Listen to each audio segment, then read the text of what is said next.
La semana pasada dejamos inconcluso el debate sobre las leyes propuestas por el presidente López Obrador, que están pendientes de ser ratificadas en la Suprema Corte de Justicia de la Nación. Son leyes, amparos, controversias y acciones de constitucionalidad de gran importancia para el país, entre ellas la ley de austeridad republicana, la de educación, la de remuneración de servidores públicos, la de la Guardia Nacional. En fin, Héctor, nos quedamos cortos la semana pasada, pero tú decías un tema muy importante, que en el fondo lo que está en la discusión de la Suprema Corte es qué tan fuerte debe ser el Poder Ejecutivo Federal en México.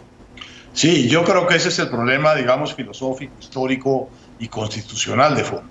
Si la Suprema Corte accede a todas las leyes que este gobierno ha establecido y no establece una contención, por lo menos sobre algunas de ellas, lo que estará validando es un ejecutivo, un poder ejecutivo que es ostensiblemente más poderoso y con facultades mayores sobre los otros poderes de lo que hemos tenido nunca. Es decir, un poder ejecutivo tan hegemónico como los poderes ejecutivos de la época del PRI, unos presidentes tan poderosos como los de la época del PRI, pero con la característica ahora de que estarían esos poderes legalizados. Es decir, el presidente tendría el poder legal de usar la Fuerza Armada, un poco discrecionalmente para cuestiones de seguridad pública, tendría la facultad, el presidente, el Poder Ejecutivo, de juzgar por delincuencia organizada a un evasor fiscal, meterlo a la cárcel, quitarle sus bienes, cosas todas que son atentatorias en sí mismas de garantías fundamentales que están en la misma Constitución, y podría, desde luego, pasar continuamente, como ha pasado, sobre el poder legislativo en materia de presupuesto y sobre los otros poderes en materia de imponerles criterios a los que deben someterse en materia presupuestal y en materia de salarios. Y así con cada una de las cosas que están legisladas. De manera que lo que está en el fondo del asunto es de qué tamaño quiere la Suprema Corte de Justicia el Poder Ejecutivo que va a tener enfrente, que tiene enfrente y que va a tener enfrente por mucho tiempo la siguiente Suprema Corte de Justicia y desde luego el siguiente Poder Legislativo y desde luego los siguientes poderes estatales.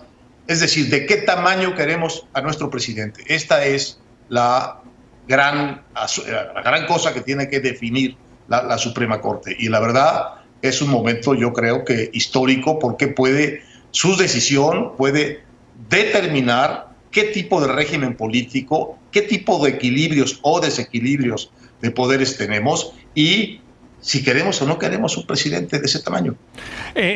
Citaban ustedes al artículo de Saúl López Noriega en Nexos la semana pasada. Aquí tuvimos la fortuna de tenerlo también la semana pasada. Y decía Saúl que precisamente que lo que le preocupaba es que la Corte va muy lento en esto, Javier, y que no se vale ir tan lento. Mira, yo el problema que tengo es que en efecto, como dice Héctor, aquí hay un debate filosófico de fondo, que se resume en el título de una editorial que escribió Héctor la semana pasada y que medio acaba de citar, que es, el título de la editorial es "La Corte definirá qué presidente queremos". El problema que yo tengo es que no creo que eso le corresponde a la Corte. En ese sentido, creo que estamos metiendo en serios problemas a la Corte. No creo que a la Corte le corresponda definir qué tipo de presidente queremos, qué tipo de régimen político queremos. Incluso Leo, como creo que tú también piensas lo mismo, no creo que le corresponda a la Corte decidir sobre la legalización de la marihuana. Yo creo que eso le corresponde al Poder Legislativo. Ese es el debate filosófico de fondo, creo yo, el de quién tiene la última palabra en una democracia liberal, la mayoría o 11 ministros en una corte.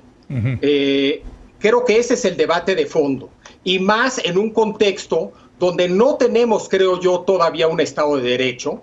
Estábamos construyéndolo, estábamos en proceso de consolidarlo, pero en ese contexto creo que darle esas decisiones, ese tipo de decisiones a la Corte, no creo que sea la mejor solución ni la mejor idea para el propio Estado de Derecho. creo que es un tema por lo menos a discutir y no dar por hecho que sea la Corte quien deba de decidir. Por lo pronto, Jorge, pues la Corte no está decidiendo. Bueno, ese es un poco el problema. Mira, los artículos que salen en Nexos, sí, a propósito de los pendientes de la Corte, principales acciones de inconstitucionalidad, que es el primer grupo. No voy a pero son 7.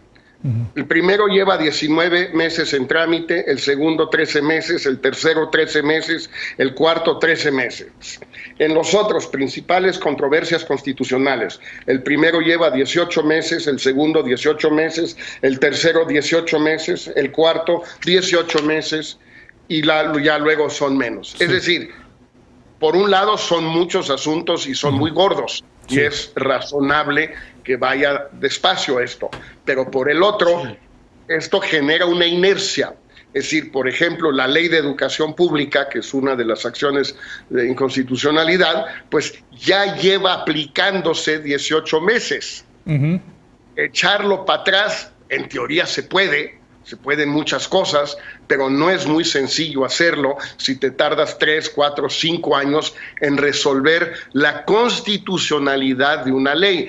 Yo creo, Javier, que, digamos, Héctor, con su elocuencia tanto escrita como verbal, pone un título muy llamativo, pero que no corresponde exactamente a lo que dice la revista Nexos.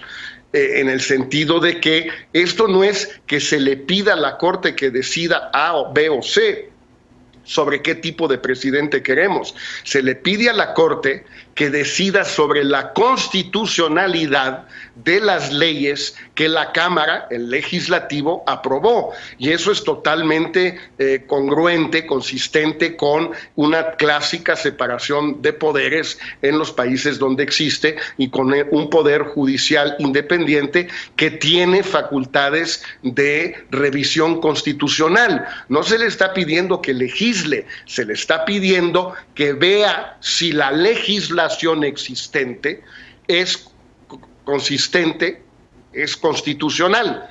No creo que sea un pedido excesivo. Lo que sí es que la impresión que uno se lleva de este número de Nexos y de muchos artículos que se han escrito es que estas leyes dan la impresión de contener muchos elementos anticonstitucionales y que quien debe resolver esa controversia es la Corte. Bueno, y al estar pendiente de estos casos, pues se aplica un poco el tema de los hechos consumados, ¿no? Del fait accompli. Al no decidir la Corte, pues de alguna manera le está dando la razón a la legislatura y al gobierno, Héctor. Sí, tiene razón Javier en que en estricto sentido no es la Corte quien va a decidir, sí, qué poder ejecutivo vamos a tener. Esa es una licencia, como dice Jorge, de un título para subrayar la importancia del momento que estamos viviendo. Lo que la Corte en realidad tiene que decidir es el que realmente quiere un poder ejecutivo todopoderoso, es el poder ejecutivo. Es este gobierno que tiene en un puño al poder legislativo y que ha hecho todas estas leyes que son, muchas de ellas a la primera, anticonstitucionales, y que ha establecido esta legislación que es la vigente sin que se haya completado plenamente el ciclo de legitimación de esas leyes que supone el proceso de querella constitucional y de definición de la Corte de si esas querellas tienen o no sentido. Lo que la Corte en realidad tiene que decidir es si está de acuerdo con ese poder ejecutivo hiperpresidencial que le propone el poder ejecutivo actual a través de un poder legislativo que está obviamente capturado por el poder ejecutivo. Esta es la discusión de fondo. La Corte no puede definir qué tipo de poder ejecutivo vamos a tener, pero sí puede decidir a través de todos estos pendientes que tiene qué tipo de poder ejecutivo no vamos a tener. Bueno, ese es el problema, resolver lo que, si la Corte quiere o no quiere, lo que quiere el poder ejecutivo actual de México, que es un presidente con gigantescos poderes legales. Bueno, y al final del día lo que queremos es ya resolución por parte de la Suprema Corte, que efectivamente tome y decida estos casos para ver pues por dónde va a ser la jugada y no que se impongan estas leyes por un hecho consumado.